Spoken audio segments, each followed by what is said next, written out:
I don't know if you've seen, but they used this Jet 2 meme as part of the marketing for Fight or Flight. Brilliant. Brilliant. Absolutely brilliant. It's the perfect movie for it. I saw the reel last night and I was like, absolutely. It's exactly no what notes. it is. No notes. Perfect.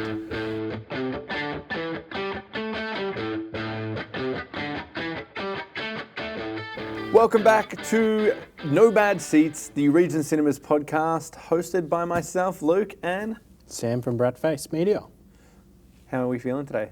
Great, as always. As always. I think we start every podcast with how are we feeling today? Great as always. And I think it is exactly that. Because We're talking movies. We're talking movies. Great as always. Oh, yeah. Brilliant. Man, how's the week been for you? I mean, we've we've managed to see, in the last week, we've watched 3 films in here together.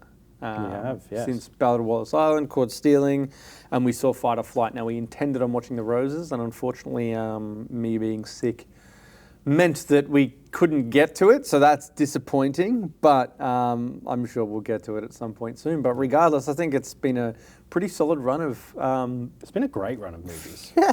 It's like a generational run. Like this year in general has been amazing. It has been a very solid year for movies. Like I sort of feel like we haven't had any really big major hits, but we have had a bunch of these like $500 to $700 million movies that have been consistent and done pretty strong. And they've all done well with critics and audiences. There hasn't been that like huge disconnect that we get sometimes where like a movie does really well with audiences and then everyone hates it. No, I'm gonna walk you back on that one. Jurassic World Rebirth. Critics really did not like that film.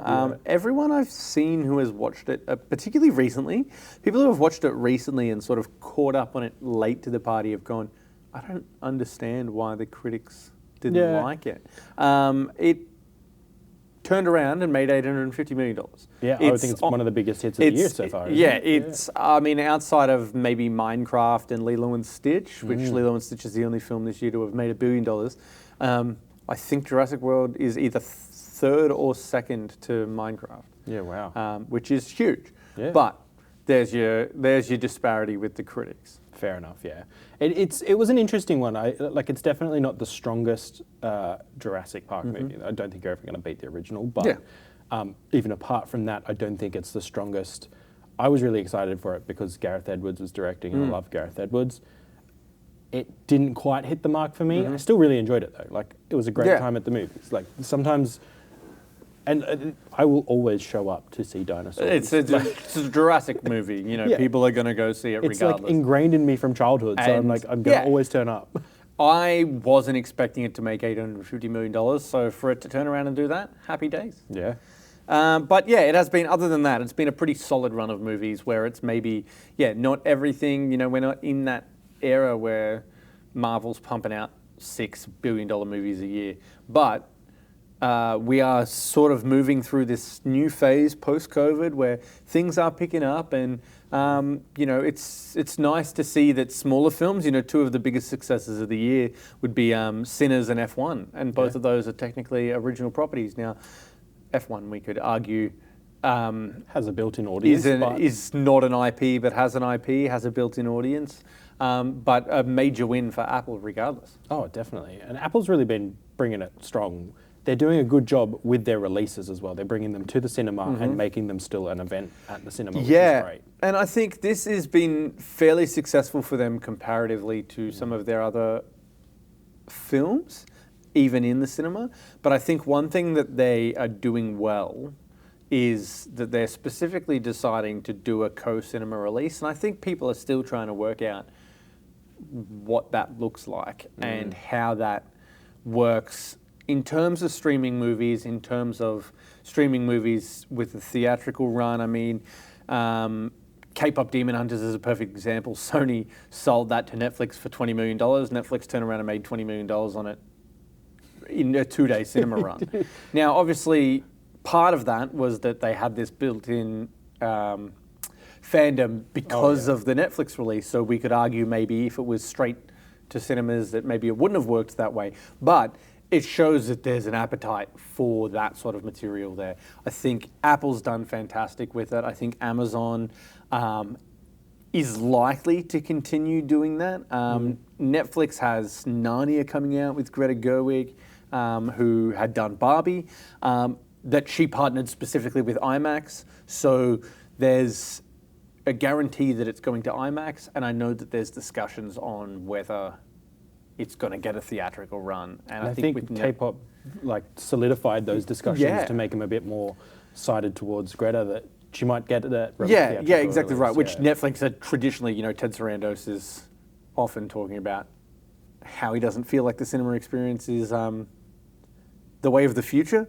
And I think that Netflix going and putting K-pop Demon Hunters in and then making a big, coin off 2 days maybe walks that back a little bit, and maybe they start if they start putting them in the cinema, they can bring our prices down instead of putting them up continually. And I think you look at things like this, and it's a really interesting discussion to have, because I think Netflix is the big one. You look at Apple, you look at Amazon, you look at all of these other sort of streaming. Disney's a good example where Disney still knows. Disney's the only one that is keeping to the 60-day release window.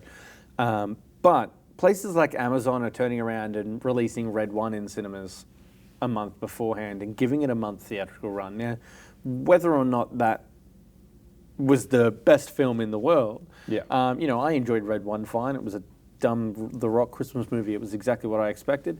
But putting it in theaters for a month beforehand, it works. It works, and I think I don't have the statistics on me, but I know that there are statistics that show that films that do get a theatrical run that then go to streaming have a boost in streaming because they already have that presence compared to movies that go directly to streaming that unless something catches, they just sort of fade off into and then it's like that film that everyone whereas like F1 inarguably probably the biggest summer film, and I think maybe not the biggest summer film but the biggest success of the summer considering what maybe it was supposed to do or what they anticipated it would do. Well, like I've seen it and I cannot wait for it to come onto Apple TV so I can watch it again. Yeah, I've seen it twice and I already want to watch it again. Yeah. And I think that that's something that we really need to look at and go, how that then plays into what it looks like in streaming.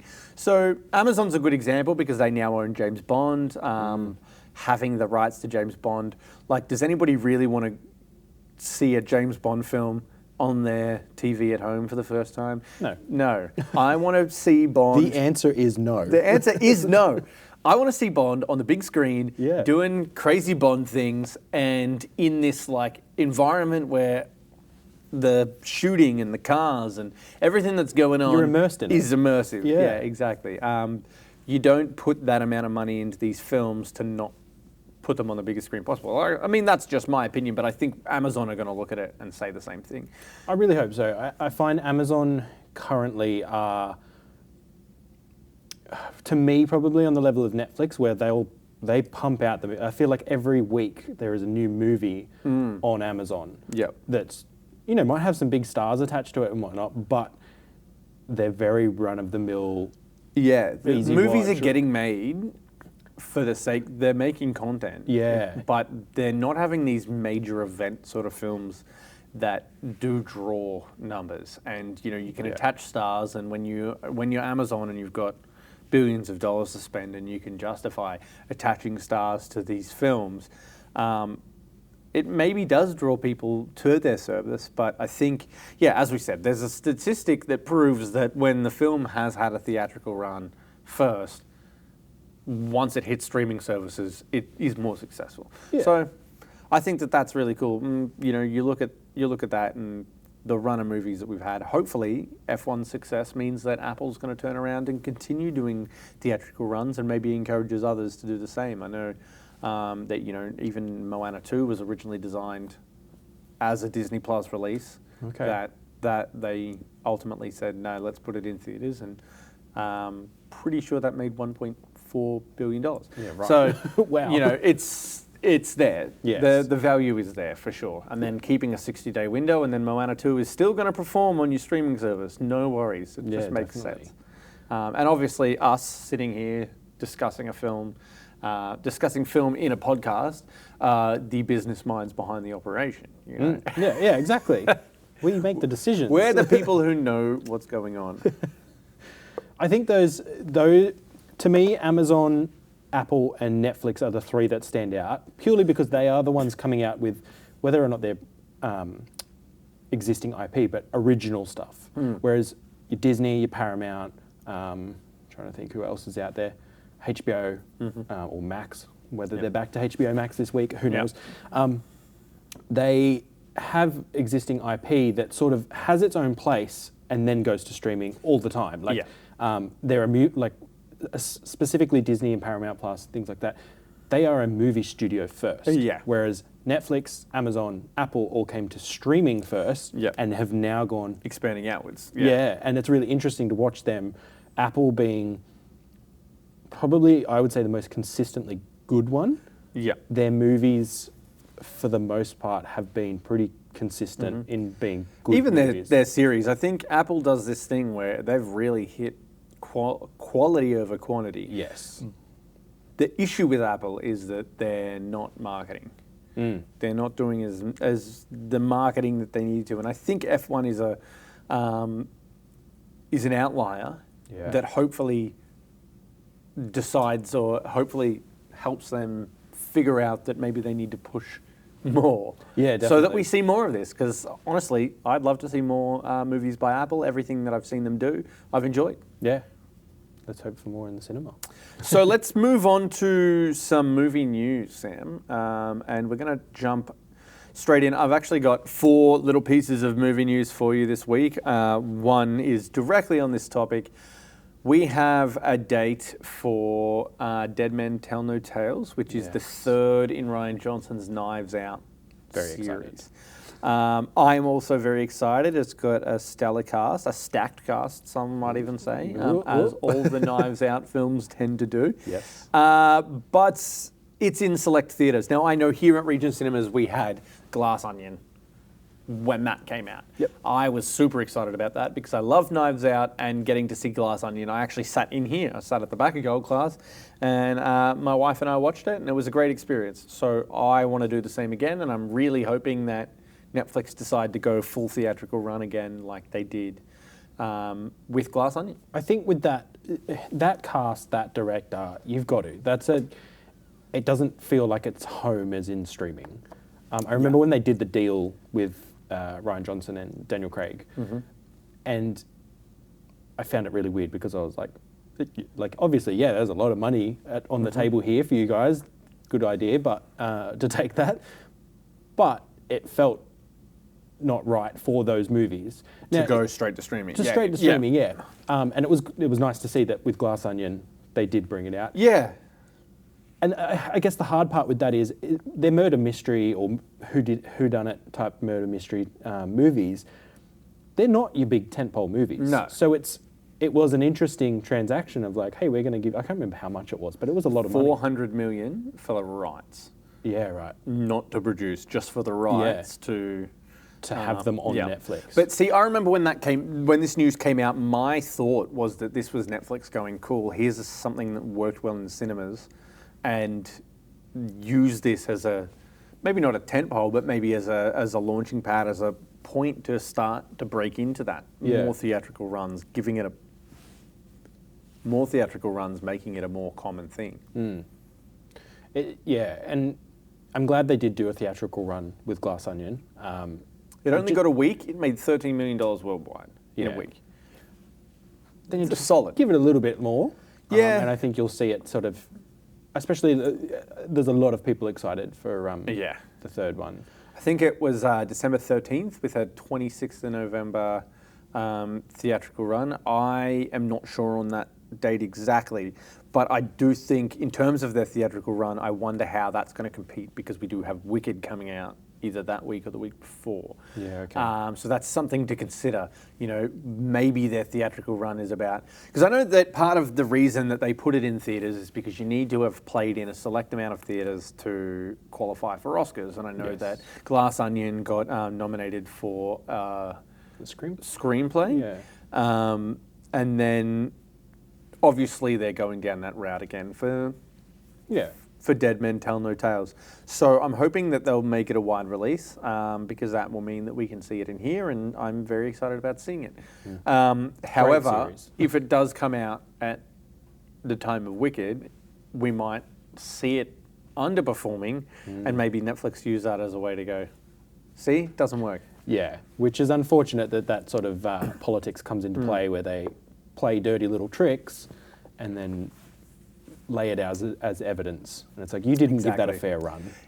Yeah, there was a lot of very specific points made, a very specific play, but we'll see. Either way, Dead Men Tell No Tales is coming out, and I'm very excited about it. All right, on to the next bit of news. Wuthering Heights gets a release date. Yes. Are you familiar with Wuthering Heights? I am not. I saw the trailer pop up this morning.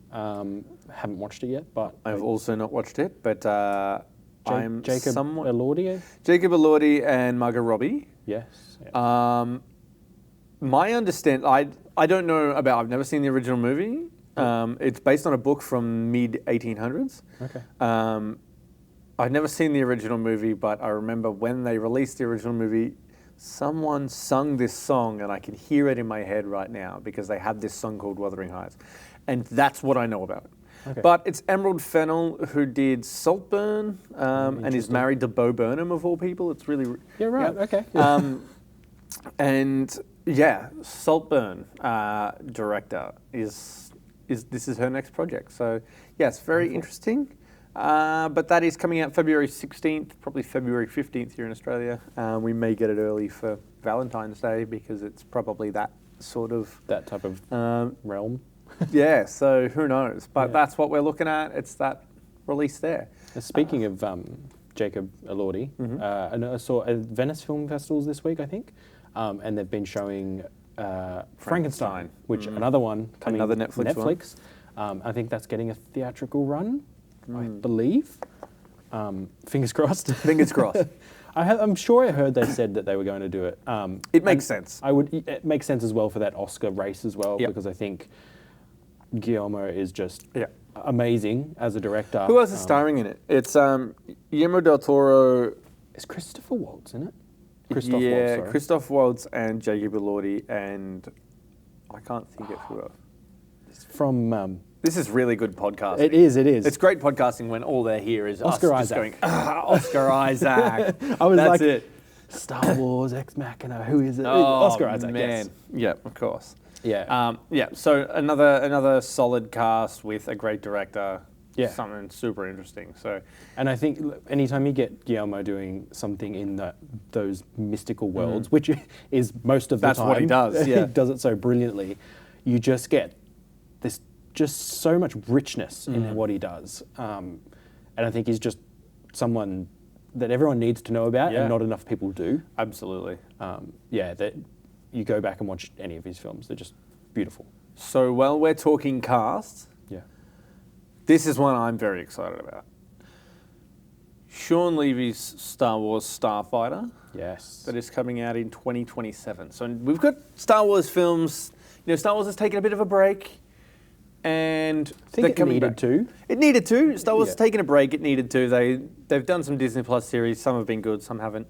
But they've taken a break from theatrical, and they're coming back with The Mandalorian and Grogu next year, which is really cool. It's supposed to sort of build up and be this big amalgamation of all of the series they've done. So that should be cool because I think The Mandalorian's been great, and I hope that they hit it with like this big theatrical look, and it looks great.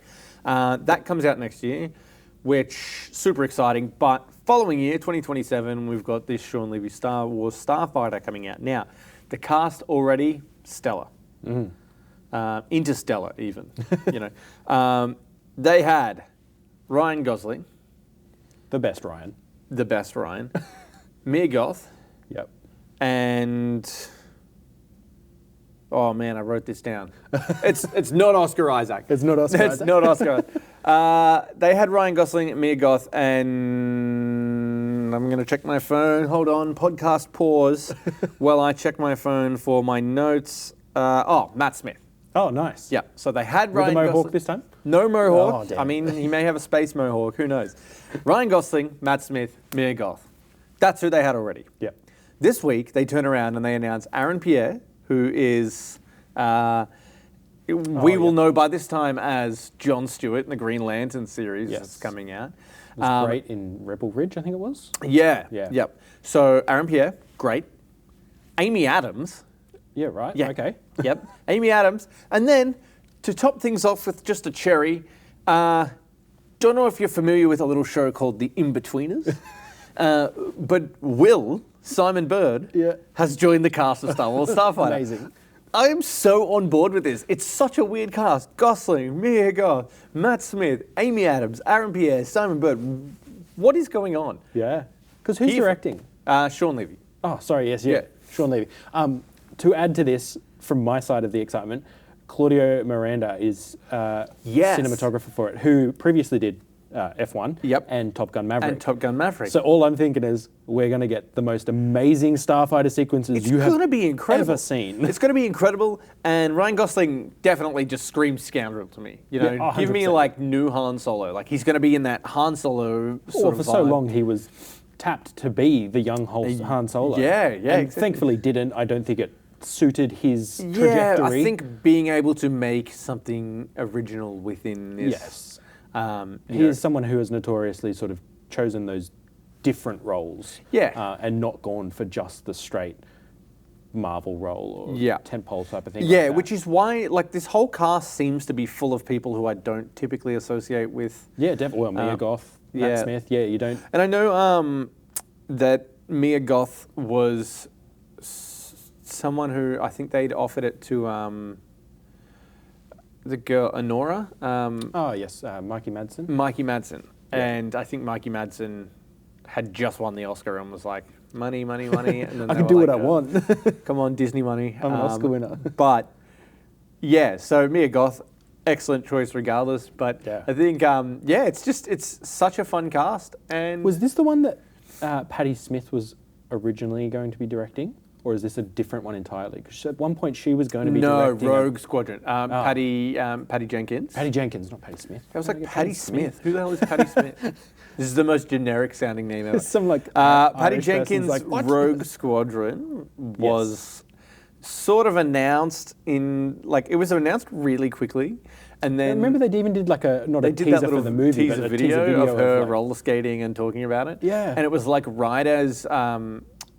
Wonder Woman 1984 was about to happen, and then I just think didn't go well, and that didn't happen, and then Wonder Woman 3 wasn't going to happen, and then that was announced, and that wasn't going to happen, and Rogue Squadron was announced not going to happen. But this is Star Wars Starfighter, and I think that's on the cards. The fact that it's moving along fast now is nice because I know that Mandalorian and Grogu's sort of been kept under wraps for a fair bit, so we haven't seen a whole lot of information about it. But then what information, like casting information, is irrelevant because the cast has already all been in the series. Well, yeah, exactly. So then you look at going on to Star Wars Starfighter, where it's this completely new story that we're unfamiliar with, and we're starting to get casting information. The fact that it's coming together so quickly is really nice. And following that, I think we've got the Dawn of the Jedi film, and I think it is Gareth Edwards or Garth Evans. It's one of them.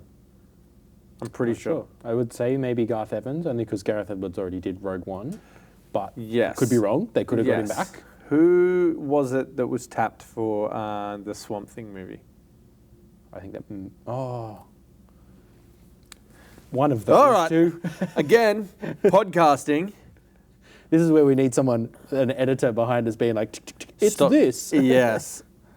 This is what we need. Dawn of the Jedi. Because I always get Garth Evans, Gareth Edwards mix up. It's not even any of them. Oh, I don't know what the, and when I say who it is, I don't know why I had in my head that it was Garth Evans, because I always also get them mixed up. It's James Mangold. Oh my God. What the hell was I thinking? Oh my God. James Mangold. James Mangold's a great director. So. Yeah. So my understanding from what I've heard is that James Mangold was announced for Dawn of the Jedi, then he was announced for Swamp Thing, and they're like going to clash, and he was only going to do one of them. Mm-hmm. What I've heard is that it's looking like he's going on Dawn of the Jedi. He's more interested in the Star Wars universe, so fantastic. Yeah. And hopefully Swamp Thing can happen down the line. But James Mangold's Dawn of the Jedi is also on the way, set for 2027 at the moment, I believe. And there's also a Rey movie happening that was Daisy Ridley, and then it wasn't Daisy Ridley, and they were going to do like an older Rey, and apparently Helen Mirren was tapped for it. Okay, and then they pulled it back, and then they said, no, we're going back to Daisy Ridley, and now it's up in the air, and I don't know what's going on with it. Yeah, right, okay. But Star Wars has movies coming out again, which is really nice. It's exciting. And yeah, I love the world. I love it so much. So whether or not, I mean, my whole theory on Star Wars is any Star Wars is good Star Wars, or I'm going to enjoy it because it's Star Wars, and then there will be levels of how much I enjoy it. Yes, yeah, definitely. But it's fun to be in that galaxy. Exactly. Whenever you can be. Exactly. I will be there. Yeah. Day one, no matter what. But I'm excited, and I just think new voices, new faces, and yeah, I just can't argue with this cast of Starfighter. So there's that. And one last piece of news. I know we've spoken a lot of news this morning, so I hope that people are enjoying. It's good news. Yeah, it is good news. It is good news. It's been a decent news week. It's been good news. This morning, Man of Tomorrow was announced for July 9th, 2027. So 2 years after the release of Superman, we're getting James Gunn's Not a Superman sequel, the Superman sequel. Yeah. And for anyone who's not in on that joke, James Gunn was talking throughout the run of Superman saying the next film is not a Superman sequel. And then just announced Man of Tomorrow as like maybe it's an ensemble film, but I mean Superman felt like an ensemble film. So if an ensemble film isn't a Superman film, then Superman isn't a Superman film. It's an ensemble film. Like I don't know, but who knows? Man of Tomorrow was announced.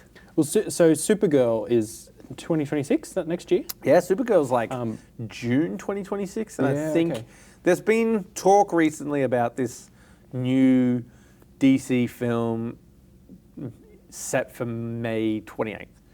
And they're thinking Supergirl might be moved forward because Toy Story 5's coming out at the same time. And that's not something you want to go up against. Yeah, and there was another film coming out at the same time. And they would be in the same position as they were this time, where it's like squished between... Just like a sandwich, DC sandwich. Yeah.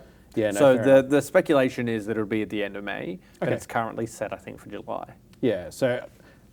Gunn obviously isn't directing that. Obviously, as a producer, though. So my thinking is that that's his next film. He's just taking on of like, hey, this is the next film that's coming out. That's not a Superman movie, even though Superman's probably going to have a part in it. Yeah, I believe that's actually being confirmed. Yeah, he'll be in it. It's not even a question. It is. It does make me worried though. 2 years is a pretty quick turnaround time. Yeah. In movies, so the Batman 2. Is set to come out, I think, October 2027 or November 2027. Yeah, October, I think, yeah. Yeah. What makes me worried about that is everyone gave Matt Reeves hell for taking so long. Yeah. It's not really that long in terms of... it was long... 6 years between a film is a long time. It's long when you say it like that. Yeah. But when they announced that it was being extended was like this year. So it's like, we have to wait 2 more years or the start of this year or something did. like that. But they had announced that it was extended from 2025 to 2026 not long ago as well. Well, this is true. It's sort of like this is like the 4th or 5th extension by this time on that. Most definitely. But where I get worried is that Matt Reeves, to me, has been a director who always is labouring over making the best thing he can. Yeah. James Gunn doesn't give me that same confidence. No. James Gunn gives me a bit of where we might get the same thing in a different skin. Yeah. And I'm not saying it's going to be the same movie as Superman or something, but I could see it being very similar and very, not very run-of-the-mill, but not as good as it could be if we took that little bit of extra time and focused on something else in the meantime. Yeah, I will say though, and I'll say this in James Gunn's defense, which as someone who's not typically a fan of James Gunn's style, I liked Superman for what it was. In James Gunn's defense, he finished Superman 2 years ago. Yeah. He knew what he was doing. He's the head of the studio. He can do what he wants. So he greenlit in his own head what the next movie was going to be, and he started working on it.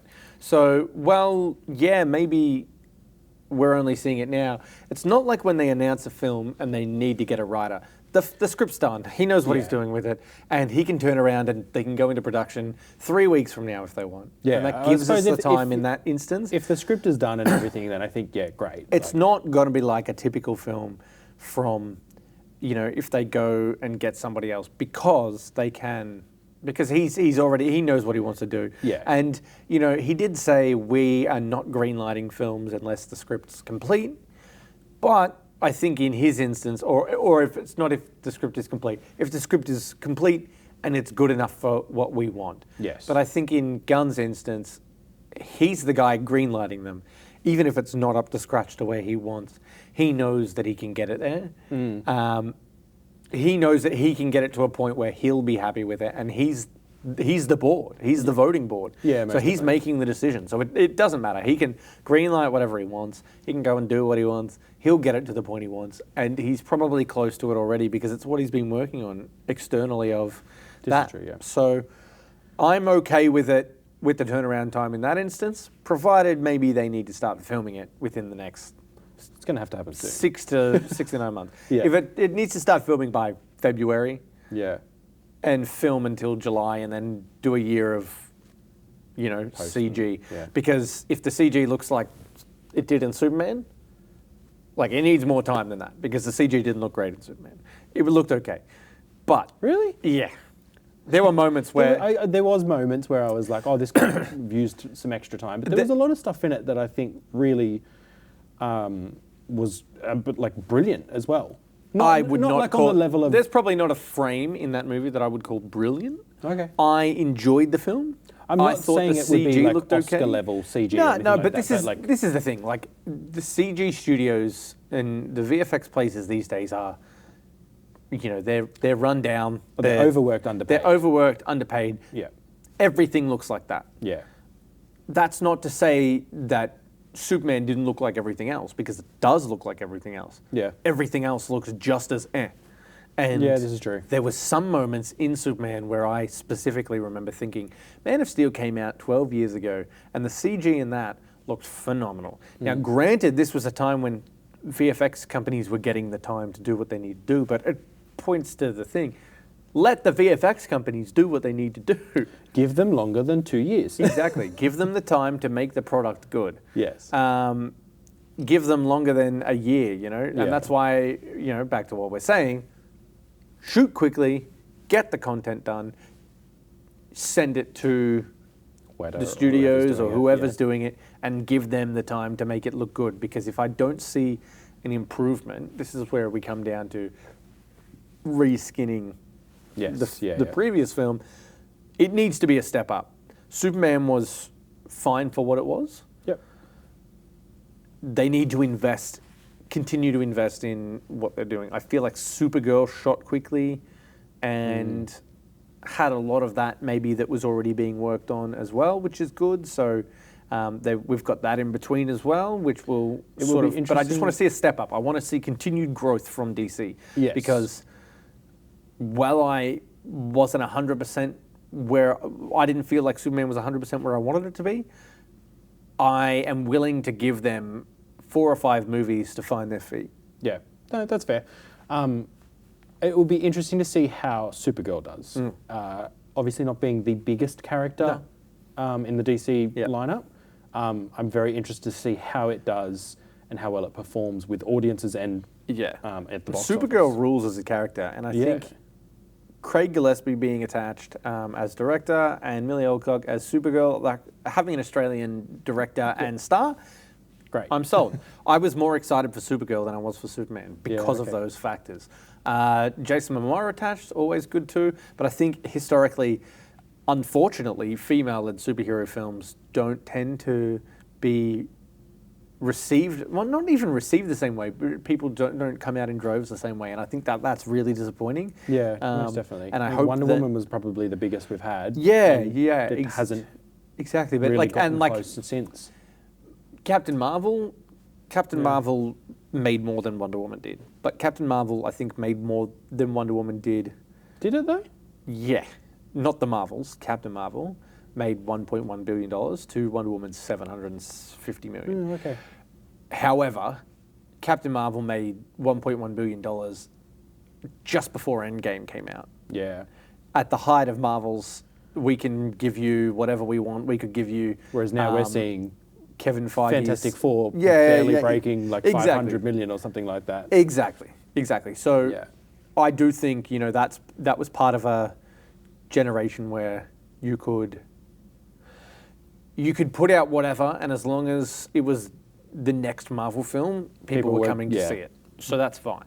But in a typical sense, I think that unfortunately, when it is a female-led superhero film, you look at Black Widow, didn't do great, granted COVID, but the Marvels didn't do great. Yeah. You want to see more of that, and I hope that we do see people coming out for Supergirl because, and maybe, there's good faith from Superman that it brings people out. So we'll see. I don't see it topping Superman. I doubt it. And I don't think Superman did. I don't think we're going to see many things do the $1 billion. No. Until you get Avengers Doomsday again. Yeah. Even then, Spider-Man will do it. Spider-Man will do it. Avengers Doomsday, is questionable. Yeah, I'm actually I wonder if it will do the massive numbers. I kind of think it's probably granted that it'll cross $1 billion just because everyone will go crazy and go for it. Yeah. But I don't see it topping Endgame. Yeah.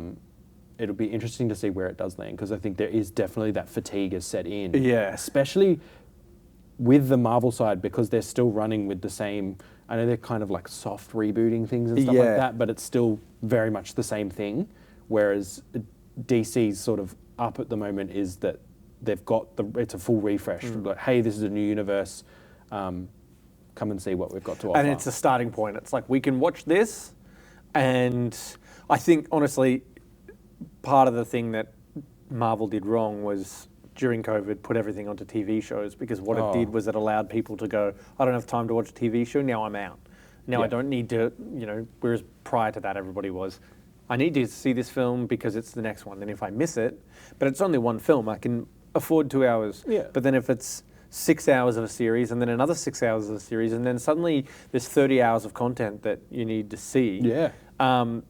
That was the way out for people. So I think with DC, unfortunately, they've made Superman and then he's talking about Peacemaker being part of it.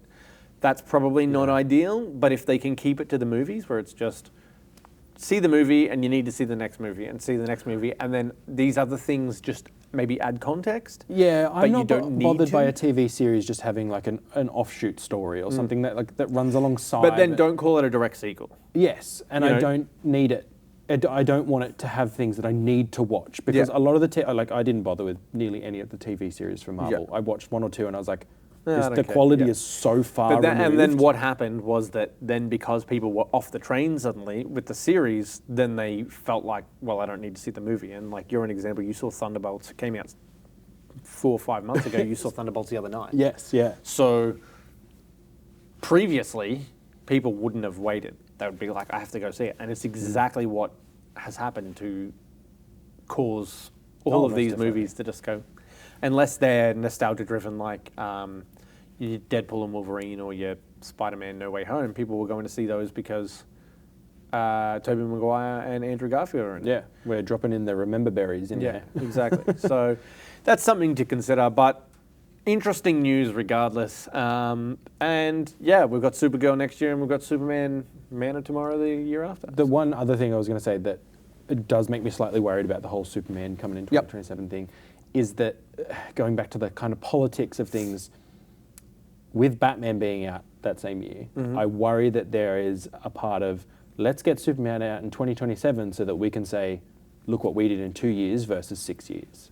Yeah, okay. Because I feel like there is, we've talked about this briefly, there is a slight push to have the Batman done. And well, there's a push from some people to get them included, but there's also a push to have the Batman done because so they can bring in, because they don't want to have a second Batman. Yes, and they're looking, like the Brave and the Bold, they're casting and whatnot at the moment is going around.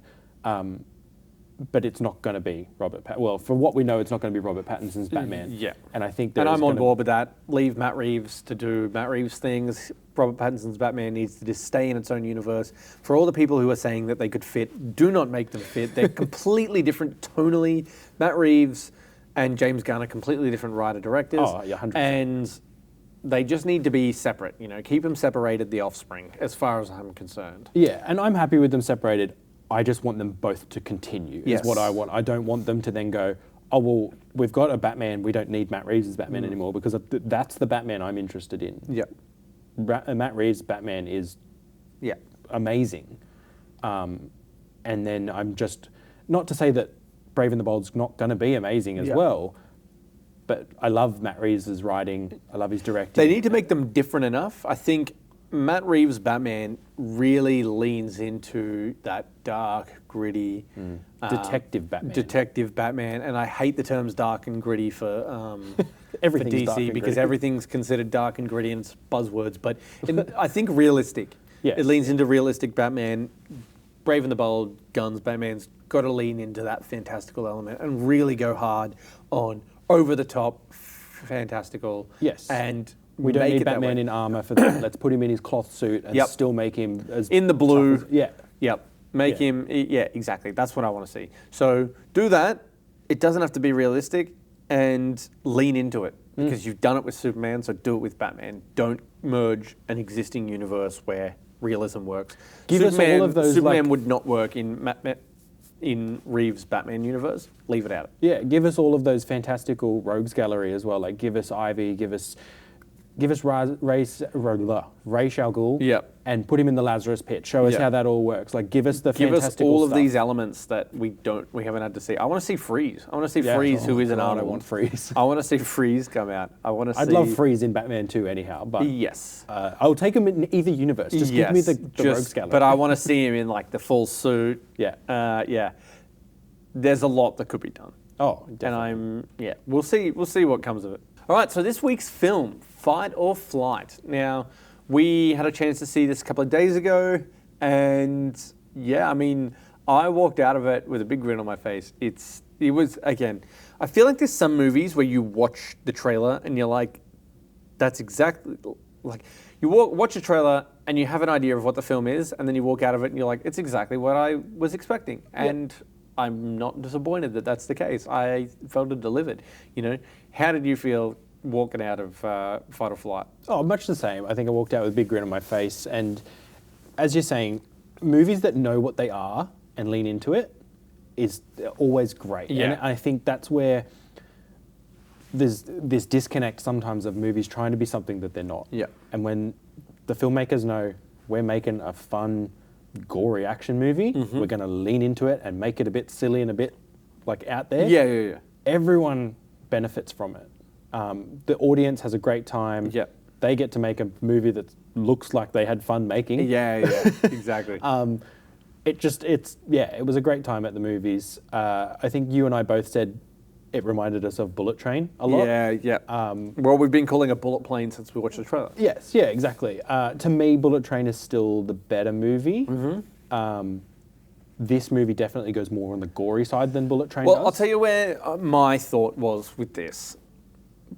Bullet Train, it was less like Bullet Train than I thought. Yep. But it was like Bullet Train and Kingsman was combined. Yeah. Because the I can see that. action felt like a mix of both, and the gore came straight out of the Kingsman universe. The way that played up It's not was quite so the, over the top. gore that you see in some horror movies where we're going to show you but everything. just like those things where you'll see people's teeth get knocked out. And you'll see and like, there's lots of still blood and things like that. Yeah. But it's not the complete gory details, but it's more done in like gory a than comic Yes, way. yeah. And that's where I think Kingsman sort of plays into it. So like, for me, I look at that and I walked out of it and was like, okay, so it was less like Bullet Train than I thought. It still had the overall sort of Bullet Train vibes, but the actual action, the actual violence was really Kingsman and comical and fun, which is hilarious. So, for the people that haven't seen anything about not Bullet Train, Bullet Plane, Fight or Flight. Fight or Flight. For the people that haven't seen anything about Fight or Flight yet, it is essentially a movie about our protagonist who is getting onto a plane. We don't know a lot about him to begin with. We just know that he's been hired to go and track down a character named the Ghost, who he has heard is on this plane. Yes. And then chaos ensues because it seems that the plane is full of other assassins or who have been sent to get the Ghost. Yeah. And then it's just a bloodfest of yeah. action and... It's exactly, it's him up there, then him realizing that every country in the world has sent somebody to take out this Ghost. And yeah, it was fun. Like from the start, I mean, the trailer gives away enough of what is going on. I feel like you can watch the trailer and go, cool, I know what this film's going to be. And it was exactly that. I felt they did a really good job of keeping everything interesting in such a small space. Yes, it was like the action pieces were there, but it didn't feel like you would walk in and then it was 90 minutes of action. I think one thing the film really did well was like making the whole action sequences and everything sort of interesting in such a small space. Like I think logistically when you think about it, it's like, all right, we're walking into this plane and action is happening, and of course everybody on the plane is going to know that action is happening, but something's going on. They did well. It was one of the double deckers, so already you've got these two sort of floors, and then they're separating the first class and all of that. Yeah. So these action, it didn't feel like there was just action, like you walk on and action scenes were like the only thing happening. It felt like you were getting lots of moments and a bit of pause, a bit of a break, and then they'd move on to the next moment, and there would be some cool action, and it'd be in a new spot on the plane, which I really appreciated because I thought there was plenty of breathing room. Yeah, most definitely. And there's some of those like smaller action sequences that might be involving like one or two people that we get every now and then peppered in there, and then it moves back to then full-blown chaos and chainsaws flying through the air and things like that. Yeah. And it definitely lands on that side of like, not fantastical, but like, this is unrealistic, but you know what you've signed up for. It's fantastical. Yeah. It is absolutely fantastical. I think that is exactly the word. Like, it's super played up. Yeah. It's over the top. It's just, it's dumb fun. Oh, and, I think it's another one of those, like, from the stunt teams and the production teams behind the John Wick franchise. So, once again, you lean on this you get these like style. interesting action sequences too. Like there's one particular one that we were laughing at, and I feel like they always manage to land on these like kills or sequences where you go, I've definitely thought about that before, but I've never seen it. Like no one's ever made it before. It's like they've got this like track to our minds that's like, we've all thought about this random. But imagine if this was to happen. I mean, a perfect example, right? Why is there a chainsaw on the plane? Yeah.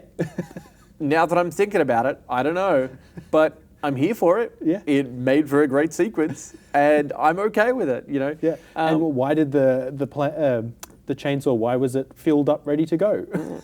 Like that's not something that can happen. No, exactly. But you know what? Again, don't care. Yeah. You found a chainsaw, and that probably wasn't the most crazy weapon that was used during this. So, I think at one point he chokes a guy out by just tightening the belt. He puts a belt around the guy's neck and then tightens it. One of the other ones was a wine glass. That was a the wine glass sequence. Oh, fantastic! Yeah, there's a lot of really, really cool moments where it was just like stuff that you've not seen be played out in a really cool way. So, yeah, I think Fight or Flight was heaps of fun. And, I mean, I sort of don't know how much we can talk about it because I think about the film and I go, it was exactly what you thought. It was it's not crazy action sequences. There's nothing too much to spoil, but in saying too much, we're just spoiling the experience of seeing it. Yeah, exactly. So I think in that respect, there's no real point in doing a spoiler one because it's going to be exactly what you think it is. So what did you think of the cast? I mean, Josh Hartnett's great in everything we see him in. I really like him just in general. So like we said when we watched the trailer, bring back a 90s person, a 90s like Yeah. heartthrob, chuck him in an action movie, I'm in. Like, Yeah. great time. Sold. Rest of the cast was all right. They were fun, you know. Katie Sackhoff was in it. Yeah. She was good. Yeah, she's great. She plays that She's sort great. of not evil genius, but Yeah. FBI type of higher up, are they good, are they bad type Yeah. of role. She plays that well. I'm not sure of the actress's name who played the flight attendant. Yeah. She did a really good job. She has a pretty big part in the movie as Yeah. well. Some of the She was great. Yeah. Honestly. Some of the flight crew in general are great. There's another guy who's just hilarious every time he's Yeah. on screen, and he's just Yeah. like freaking out. And then like still trying to serve customers. Like he's seen a like, death "I happen, and haven't he's pulled like, the-" but I completely forgot to go and get that woman's peppermint tea that she asked for down. Oh. And he's just like free. Yeah. Amazing. So good. And then the first class flight attendant that's like looking Yeah. after. He's Yeah. like, I have to look after this person. She's a All gold of this is diamond going on. something member. Yeah, she's a diamond member, diamond VIP or whatever it was. And he's just like looking after her, and then there's so many great points like that. Yeah. I think I don't want to keep comparing it to Bullet Train, but it's like the biggest movie I can compare it to. Yeah. It feels like when those two movies come out in the same year, although these didn't, but they come out in the same year, and you're like, this is the same movie, but Yeah. you've just put different titles on them. In comparing it, the cast of Bullet Train is much more. Well, I think the cast of Bullet Train is like, this is the thing. Bullet Train feels like an ensemble film. This Yes. doesn't feel like an ensemble film. This is a Josh Hartnett film, and I'd almost liken it more to Snakes on a Plane. yeah, In a way. yeah, In terms of we've got that main person we're following. yeah, exactly. There's not really anyone of note to put into the scenes as the different killers and Yeah, assassins or you're not anything having like these that. major names pop in, Yeah. but the people who are there make these smaller roles. They do pop, as you said. Like we're Yeah. thinking of the flight crew and the way that people are reacting, and like honestly, there is a guy who is in it who I just thought was great. He was not in it for nearly long enough before an unfortunate accident. But he was a lot of fun. Like a lot of the characters who we do see get a bit beyond just this crazy action stuff. Yeah. Just brilliant. Oh. And yeah, I just thought it was. Heaps of fun. I just had a really good that's time. what it was. It's a fun movie. Like we said, you go in with the expectations. They're completely met. You'll have a great time. Yeah. Yeah. You're not going in thinking, oh, this is going to be some like mastermind spy thriller or something. Like it's exactly what the action trailer movie, looks yeah. like, and it's a have fun with perfect it. action popcorn flick. Yeah. It's the sort of thing you can go in there, you can, eat some popcorn, you can have a drink and have a laugh and just enjoy yourself. And I think there was still a few moments where, like, my favorite thing about going to see a John Wick film at the cinema or any film like this is when there's a kill and then you and then a bunch of other people in the cinema all go, ooh, at the same time. There's a few of those. And there's a few of those, and that that's always good to see. So, yeah, Fight or Flight, I would definitely rate, and definitely think it's worth checking out. And again, that experience, it's just a fun time at the movies. Yeah, most definitely. So, who do you think that it's for? I think for your general people that like the John Wick franchise, things like that, that love just an old school action movie. Honestly, I think, there's as all well. these movies that we've mentioned: Bullet Train, John Wick, all that. So Nobody, anything like that, anything from that sort of vibe. This one definitely, to me, felt more of the old school '90s action movies, Yeah. more than something like Bullet Train or even Nobody. Yeah. They feel a little bit more present in like today's type of action films, which are great. We've had this like resurgence of great action films, but this one definitely felt more towards, fantastical. Yeah, and more towards that old school, like none of this makes sense, but just go with it because it's great fun. It's cool. Yeah. And Kingsman is the other one. Yes, yeah. So definitely worth checking out. And I think it's probably a good one for Father's Day actually. When you think about it, it's like Father's Day.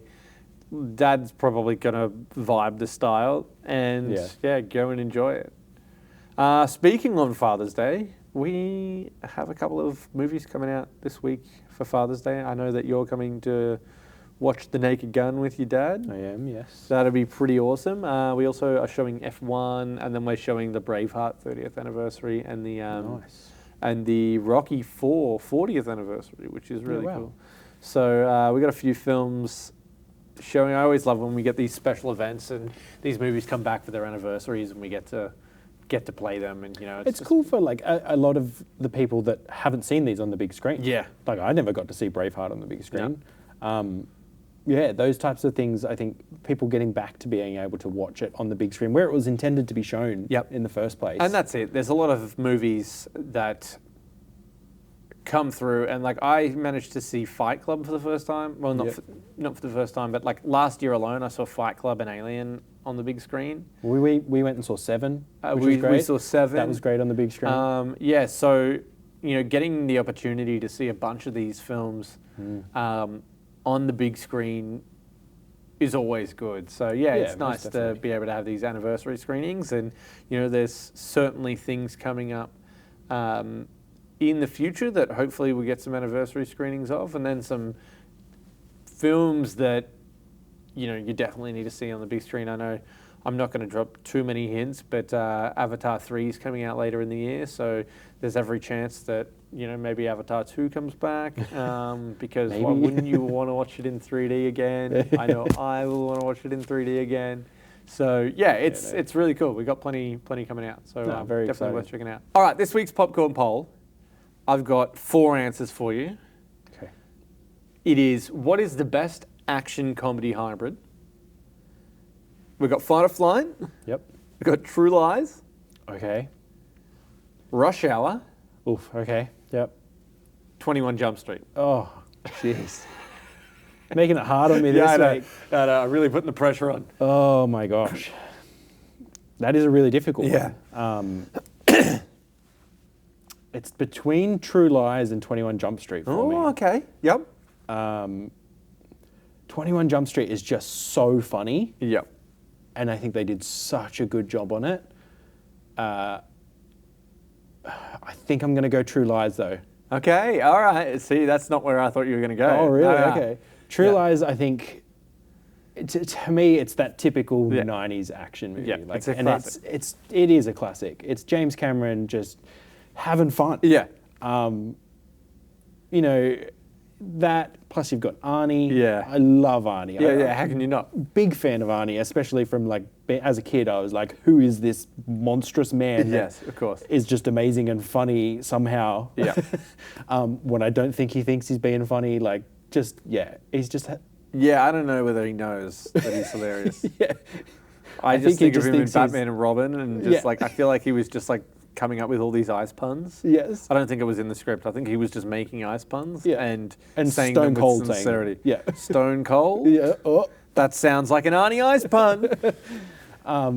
But yeah, no, True Lies for me. Jamie Lee Curtis, like, there's just so much in that movie. Yeah, That's great. there's fun. a lot to love.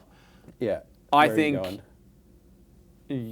like the one that you didn't mention was Rush Hour, and that's easily the number one for me. Okay. I love Rush Hour, but Big Rush Hour fan growing up. It was one of those movies that like got rinsed in my house, like as a kid. I think, go down to the video store and Mum grabbed it at one point for us and said, watch this. And, it was one school holidays, we were probably like 8. And watched that. And all of the Rush Hour films got a lot of play. Like, I actually think, like, by the time Rush Hour 3 came out, it was like the mid-2000s. Yeah, it was somewhere around then, yeah. And I would have been maybe 12 when it came out. And I had been rinsing Rush Hour 1, 2, and 3, 1 and 2 for years by that point. Yeah. So to then see, because I remember Rush Hour 3 coming out, it was like, this is so long after, like, I probably saw Rush Hour 1 came out in, like, 98? Something like that, yeah. I probably saw Rush Hour 1 by 2000, and I would have been 6. Yeah. So Rush Hour for me is like just like an all-timer. I watched it again maybe last year or the year before because I watched all 3 of them because my sister-in-law had never seen them. Yep. And I was like, how? This is just, they're iconic. You've got to watch these. So yeah, Rush Hour is definitely, for me, yeah. I up mean, there. Jackie Chan is just... Jackie Chan had a run. International treasure. Yes, he's amazing. He is the best. he's the best at what he does in terms of like stunts and stuff. I know we've seen this return to form in action movies where we're getting proper good stunts again and we're showing action. We went through that like horrible phase where we just shook everything to hide that nothing was happening.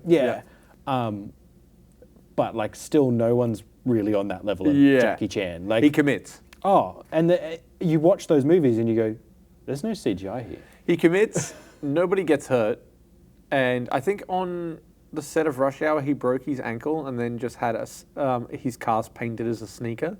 Oh my God! So that he could keep working. Yeah, crazy.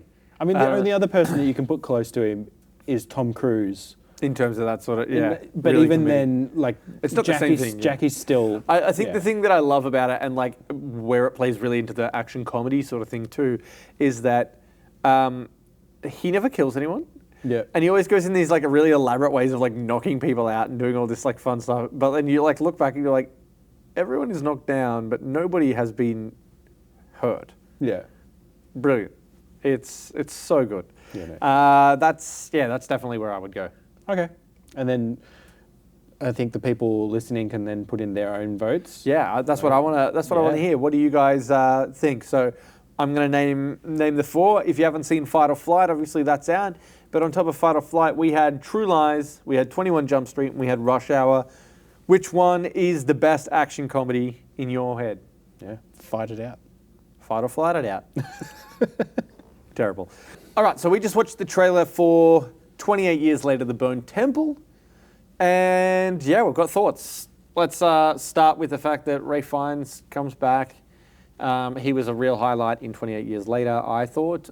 So it's nice to see that he's back and sort of that his story isn't over. I like that, he's got this. He has an interesting story. I think that we're going to get fleshed out a bit more in this. Yeah, absolutely. There's a pun for you there as well, fleshed out. We have a few returning cast members. Obviously, Ralph Fiennes, and then we've got the young boy. I'm not sure of his name, but he was great. He was the main character. He looks doesn't seem like we're getting Aaron Taylor Johnson. Yeah, he was in it. Was he? Yeah. Oh, okay. Yeah, absolutely. Aaron Taylor Johnson's going to be back. Oh, there was a scene where he had the bow and arrow. He had the bow and arrow, and then they rushed out of the. Out of the woods, and he was running away from him. So interesting. Okay. I think he's definitely going after his son. 100%. Yes, most definitely. The first time I watched the trailer, I thought I wasn't sure where it sat because obviously it is a direct sequel. It's straight after the events, I believe. Yeah. But I was watching the trailer and I was like, are we getting like a backstory? And then I like had to remind myself that no, this is just directly following on from 28 Years Later. Yeah. And it looks great. I think we're seeing some more of the alpha zombie. Was it Samson? Samson, yeah. Terrifying. Yeah. On a few different levels of terrifying. Yeah.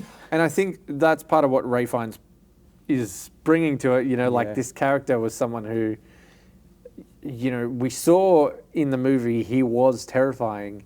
And then all of a sudden he was hit with a tranquilizer dart or something like that. And then the way that Ralph Fiennes spoke about him was like, oh, that's Samson. He's been around here a fair bit. Yep. He's all right. Just get away from him, but don't worry too much. Like he was just made. Everything was so chill, and I think in this trailer we see him approaching Samson and even trying to touch him. So maybe there's more to it, and their relationship. I think there's going to be more to it than we've seen currently. Yeah. Which is really interesting. And I think. There's the baby from the film that was born to the zombie, and Samson, I think, that's the guess, that's the assumption. The baby was taken back home. Yeah, because she was human. We're getting into a little bit of spoilers here for 28 Years Later, but... well, we watched the trailer for part 2. If you haven't seen part 1, go watch part 1. The baby was dropped off back at the commune or whatever they call it in the movie, yeah. So... I think we're going to see some going back to that island that looks like there's this like ragtag crew that we see at the end of 28 Years Later. The Jimmies. Very interesting crew. Yep. Led by Jack O'Connell, which is... Who looks like he's having a hell of a time. It looks super fun. Between this and Remick in Sinners. Oh, I know. It's been a year for Jack O'Connell. He's having a hoot as a villain. Absolutely. And I think... looking at that group of them, they look terrifying. I think one thing about the 28 years later sequence where they appeared was like everyone was like, "Oh, the Power Rangers came out of nowhere." All of a sudden, there's this Power Rangers fight sequence. Fantastic. Yeah, sure. Okay, And I'm in. Give me more of that, please. Yeah, and it looks like we're going to get a lot more of it. Absolutely. I think they're going to be our main villains going through the story. It just looks... I'm not sure if this one was shot the same way as 28 years later. There's different director, so... They were shot back-to-back, though. Yeah. Is it a different director? Yeah, I believe so. I don't think it's Danny Boyle. It is Danny Boyle. No, are you sure? They shot them back-to-back. All right, we're looking this up. We're looking this up. All right, I'm sure it was place someone your else. bets. Over or under, is it Danny Boyle? I'm pretty sure it's Danny Boyle. I'm sure it was a different director. Nah, I'm like 98% sure. It is no Nia DaCosta, and no, fair enough. Fair enough. There we It are. was written, but Nia DaCosta directed. Did not direct the first one. No, the my first one mistake. was Danny Boyle. And But then Danny I can't Boyle remember who was did involved in. I can't remember who did 28 Weeks Later, though. Why was? Because I know they shot them back to back, so I wonder why. I'm sure he was probably producing it. I don't know. Did Danny write it or anything for the second one? No, it was Alex Garland Garland. and Did they yeah. write Bone Temple as well? Yes. Okay, cool. Yeah, because it was done as one, and there's apparently there's 3 films, and it's Yeah, like okay. a total 3. So it's Bone Temple, and then It may have whatever been the a last one is. situation where it was like, we've finished 28 years later, we're off to do post and Yeah, marketing and we while need you guys some- film the next yeah, one. well, that's we'll oversee it. every chance. Yeah. Yeah, Danny So Boyle Nia might come back. DaCosta had directed the Marvels as well. Okay. So yeah, very interesting choice, but it's going to be interesting to see how it plays out. But it looks. It looks great. I don't look know if they've shot it totally the same like way it felt. with the iPhones and whatnot. It I looks don't a know little whether bit more they've got anything traditional. like that. This definitely feels more traditional. Yeah. Yeah, but no, I'm keen. It looks like there's a lot happening. Looks like we're getting a lot. My one worry about it is that it is a January release.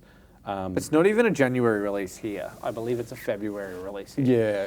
This is actually something that I wanted to mention. The reason that they've done this is because it was shot back to back. It's one of those 6-month turnarounds where they drop the film and then they drop the sequel straight away. How do you feel about that? I mean, I don't really. The last time I remember that happening was the May-November release of The Matrix and The Matrix Reloaded, because they were shot back to back. So how do you feel about a film like this where you see it within 6 months? You see the sequel? I'm excited. Yeah. For movies like this, I think it helps because they have a following, but it's not the biggest following out there. Like, and it's still within the time period where, it's come out, people have seen it at the movies, have been excited about it, it's come to streaming services, they've been excited about it, people have had the time to catch up and watch, and then all of a sudden they're starting the marketing campaign for the next one. yeah. And then if a third one's happening, it might be again pretty I think close. the third one won't be, because I don't think they shot it back to back. back to back. I think it was going to be reliant on If this one does if well, if or the the first two one, do yeah. well. Yeah. Okay. I'm quite excited. I like that we're getting that sequel so quickly, because sometimes it sucks sometimes waiting 2 years for something. Yeah. Especially for these smaller films that people will, like we talked about Mad Max and like Furiosa. Mad Max is a big franchise, but like Fury Road did really well for what it was. 2015 and then 2024 for Furiosa. It's too long. Yeah, too long, and they dropped the ball. People didn't come out to see it, even though it was great. It was not. I didn't like it as much as Fury Road, but arguably up there with Fury Road. Like, great for sure. So it's good to see something that is a bit smaller get that quick release, because traditionally I think the bigger movies get it. Like I remember the Lord of the Rings movies. Like they weren't 6 months, but it was like 12 a year. months apart. Yeah. And even that was great because it was. Yeah. I think Wicked also, Part 1 and 2, 12 months apart. and I think having that year apart is not a bad thing, because it's like mark your calendars for it's this date and then it's this date again. Well, next I know year. when Wicked took off, they just turned around and they announced that it was the same weekend Yeah, the following year. because I think Lord of the Rings was Lord of the Boxing Rings Day. Boxing Day. Yeah, I remember going 3 years in a row. and Yeah. seeing it that time of year when we were on holidays, and it was great. So Bone Temple. I mean, I think it looks great. I'm excited. 6 months apart. I'm here for it. I didn't realize that when I sat down to watch Bone Temple initially. Yeah. And then had done some research and discovered that this was the case. So, yeah, I mean, it's definitely one of those films I think is going to be. I think it's just going to be it's going to be a good time at the movies, particularly if you like. And I liked 28 Years Later a lot. Because you're not a big zombie fan. I'm not a big zombie fan, and I feel like this is probably going to lean more into the zombie style than the 28 Years Later did, because I think arguably 28 Years Later. I don't know, because this one spend a lot has of time on it. That group, which is why I think it's going to be way more into the zombie stuff. Yeah, okay. Because it's going to be more action against the zombies, fighting zombies, killing zombies, all that sort of thing. I reckon we're going to get more of a play between them and Ray Fiennes' character. And like... Could definitely be the case. More of a human fight, essentially, and probably less... to me, I think there's going to be less zombies forefront of it. But yeah. I mean, we'll see how it plays, yeah. That's it. Yeah. All right, that's everything for the day, Sam. So, as always, thanks for coming in and, seeing Fight or Flight. It was a good time. Yeah.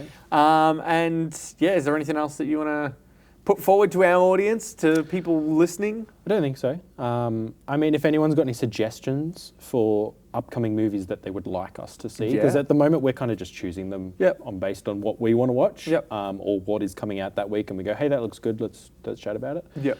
So if there's anything that people want to see, really want us to talk about, like, let us know. Yeah, we're happy to go by what you guys think, and we're excited to hear your thoughts. If you haven't seen any of these movies, if you've watched the Bone Temple trailer, we want to know what you think. So let us know in the comments, and if you spot us walking around in the cinema, say hello. Let us know you're listening. It's always nice. Yeah. And until next time, thank you for stopping in. And remember that when you come to the movies, there are no bad seats if you're enjoying the movie.